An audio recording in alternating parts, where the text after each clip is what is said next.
Hi everyone, I'm glad you're here. Thank you very much for joining me. It is Wednesday, March 26, 2025. Don't forget, on the 29th, we're going to have a partial solar eclipse along the east coast of the United States, parts of Canada, and Russia. So we're going to have high tides along with probably increase in earthquakes. Another earthquake in Kansas. Yeah, they're supposed to be really rare. There was a magnitude 2.6 earthquake. 4:51 a.m. local time. And it could very well have to do with the central Kansas uplift area. Off to the east here. There is a major fault, the Humboldt fault system. I got it drawn out here.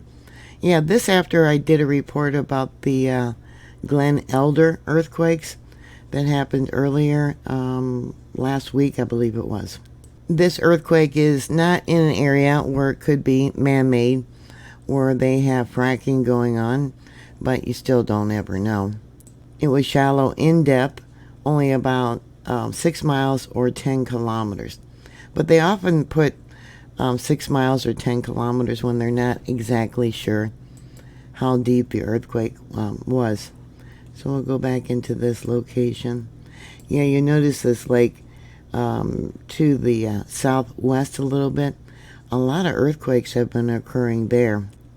Here we have an image for the central Kansas uplift. We got one right there showing that location, and then this fault zone, and we'll bring it down. Yeah. A lot of research has not been done because earthquakes are so rare for this location, or actually for the state of Kansas. The largest, or two largest earthquakes that have occurred in Kansas was in 1867. There was a magnitude 5.1. And then in 2014, there was a 4.9. It could have been larger right there. The earthquake in 2014 was oil and gas man-made produced earthquake, they found out later. So be aware that we'll probably have more earthquakes as we get closer to the eclipse. They often start about a week before and maybe continue a week after. And any earthquake has a 10% chance of being a foreshock for something much larger. Did you feel this earthquake? If you did, put your information down below. USGS doesn't have a moment tensor ball, and they have no felt reports.